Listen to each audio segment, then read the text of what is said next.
Welcome back to ESBR Boxing's YouTube channel. Delighted to be joined by Danny. Danny, we're here to talk about what is next for Anthony Joshua.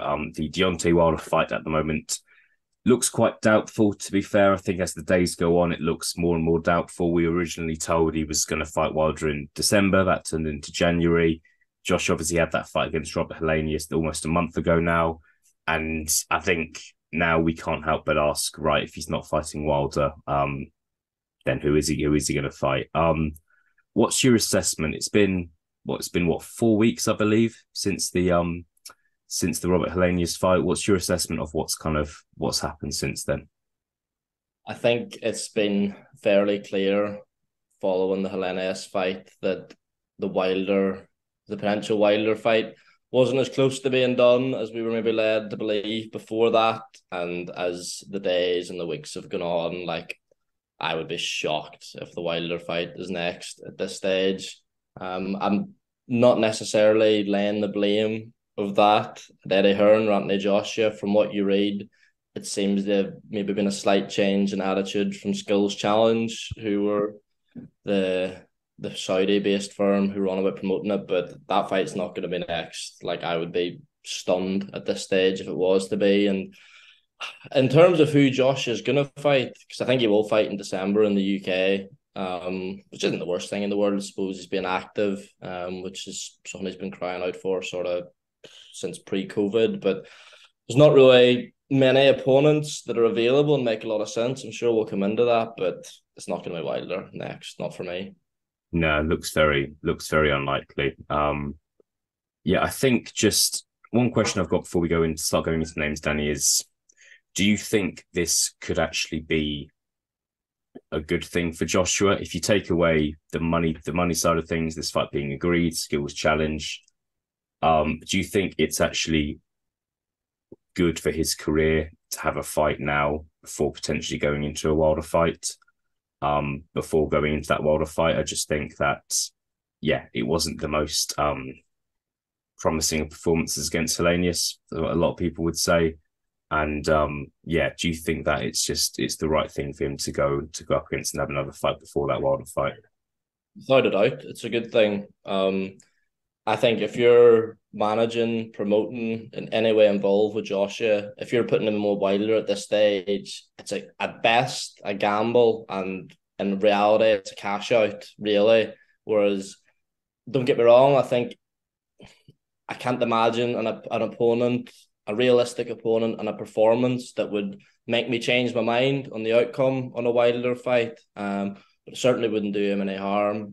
More time under Derek James, and there are several levels between Deontay Wilder and Robert Helenius, and Joshua needs to fight somewhere in there to have any sort of preparation for what he's going to go in against, be it against Wilder, even Fury. So in terms of a pure boxing's perspective, it's definitely the right decision, 100%. The danger is he gets beat at one of those levels between Wilder and Helenius, which is obviously a disaster because the Wilder fight is gone, the Fury fight is gone for all intents and purposes. But for the development of his boxing, for increasing his chances in the fight against a Wilder, a Fury, whatever, it's definitely the right move as far as I can see. Yeah, I think so. I just think you mentioned there another one danger is he could lose, which I agree with. Another thing I'd mention is that just because Joshua's going to fight someone in December doesn't mean he's going to fight Wilder next. Something else could happen. Wilder could be fighting Andy Ruiz in the next couple of months. We don't know what's going to happen in that fight. I just think it's another thing to be aware of and take note of. I think a lot of people went into the Robert Helenius fight, which was originally the Dillian Whyte fight, thinking, right, he's just got to do this and then we're going to get that Wilder fight in December. And here we are. What names spring to your mind, Danny? I think what's interesting here is what level is he going for? Is he going to go for the best opponent possible? Possibly not. Is he going to just fight someone who is very much he's obviously faced Robert Helenius. You can discuss what level Robert Helenius is at. He's gone 12 rounds against Jermaine Franklin earlier this year as well. Could Joshua go for just what I'm going to call a keep busy fight in December? What names spring to your mind? It's got to be more than a keep busy fight, surely. Like, it doesn't have to be a fucking pick 'em. It could be a fight he's still a favourite in, but I'm not sure what use another Helenius fight or a fighter like some like with all respect like washed up fighter who's no threat to him, where it's a foregone conclusion. I don't know, a name that again maybe too dangerous considering what some people think of Joshua. I think someone like Efe Ajagba, not a bad shout. It's a fight Joshua would go in as a favourite as stylistically, not too dissimilar to Wilder if that is the route they're going down. Aside from that, I was looking and there's not a whole lot of sort of viable options. They're either sort of too dangerous or like too easy. Essentially, there's not enough fights where you say, right, this is a challenge, but it's one I'd be favoured. Otto Wallin's a name that's came up for Joshua a lot. I don't know how much sense a 6'3" southpaw makes if you're going to fight Wilder or Tyson Fury next. Gassiev the same. I know he's not a southpaw, but again, dimensions very different, and I think those two are actually fighting, but not a huge amount of names that make sense. The Ajagba fight's the one I would like to see.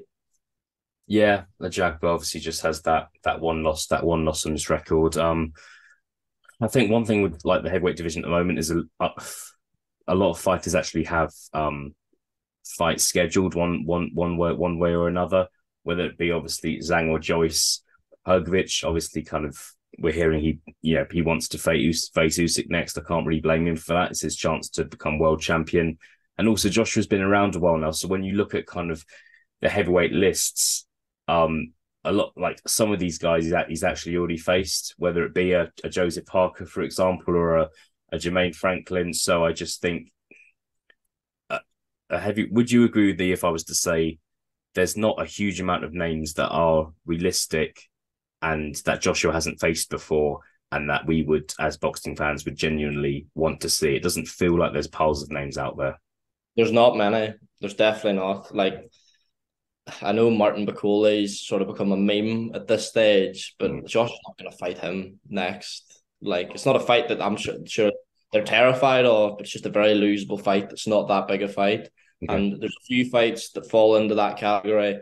And then, as I was saying, the list of like credible opponents is really quite small, especially as you say, when you factor in ones that Joshua hasn't faced already. Like, there's really not many.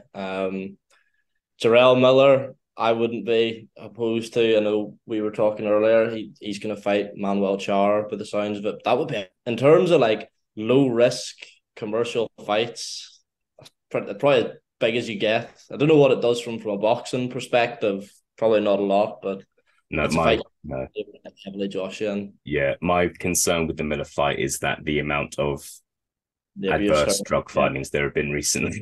I'm not sure he's the guy to bring in, but I do agree with you. It would get people watching. It would get people talking.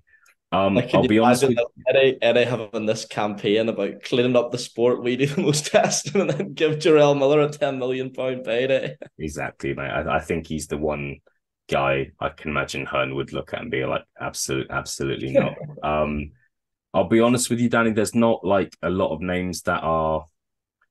There's not a lot of names that I'm looking at thinking, oh, how about that? I think Frank Sanchez is another one. I don't really know what's happening with him, but it's not going to happen, is it? He's not a very big name. I don't think there's a massive reason to fight him. That one of the great things about Jermaine Franklin was that UK fans knew who he was. He'd come over, he'd faced Dillian Whyte. A lot of people thought he beat Dillian Whyte as well. UK fight fans were aware of Robert Helenius, the fights against Wilder, the fights against Dillian Whyte as well. You can't really say that for Frank Sanchez, unfortunately. Another name that we've mentioned off camera, Agit Kabayel, the mystery man who's beat Derek Chisora about 11 years ago. Any thoughts on that as a possibility? That was one of the rumoured fighters for the when Dillian Whyte was unable to fight a few weeks ago. Yeah, it's a name I have long ago grown sick of saying. It's Agit Kabayel, to be honest. Like, why not? He's still undefeated, isn't it, Kabayel? Yeah. I mean, like Kabayel is like from that Chisora fight. He's like very much like a back foot fighter, not really much of a puncher at heavyweight. I mean, he would give Joshua something to work out. I think he's like European level, but Lennes was European level and shot to bits. So you can say it's a step up in that sense. And because he's not much of a puncher, there's not that danger element. Again, in terms of preparation for a Wilder or Fury, not great, but the options are limited in that sense. Not the worst. It wouldn't be the worst, to be honest. Like it's Ted is a fight I could see Joshua, if not losing, having like a bit of trouble with. Yeah, yeah, for sure. We'll leave it there before we go through the entire heavyweight division until we kind of get to Dave Allen or sort of someone like that. But in just a final question, Danny, is Efe Ajagba, like, is that if I had to say to you, give me one name that you think you want to see and that could happen, is that the name for you currently? In terms of semi-realistic, it would be Ajagba. I know he's with Top Rank, and obviously Josh is with her in Matchroom, but they've done business together. They've like a half decent relationship, it seems, from the outside looking in. Like obviously there's other names you would rather see, but in terms of ones that I think have half a chance, Ajagba, from a perspective of preparing for Wilder, from he's good heavyweight, like he's only beat the once, and that was to a fighter who's very stylistically different to Joshua and Frank Sanchez. Had a good win recently, in a fight that he took no damage in against Kosabutsky. So yeah, I would do Ajagba. But Top Rank have maybe got a bit more hope for Ajagba now. They might not be willing to just throw him in to Joshua, but that'd be the route I would go down for sure. We will see. We will see. Danny, thank you for your time. I think obviously it's still early September now. This could kind of I would expect an announcement maybe by this time next month in terms of who this guy's going to be. As you said, like the Wilder fight looks very unlikely now, and we'll see how the story develops and what happens. But for now, thank you very much for your time, and I'll speak to you again soon. Cheers, mate.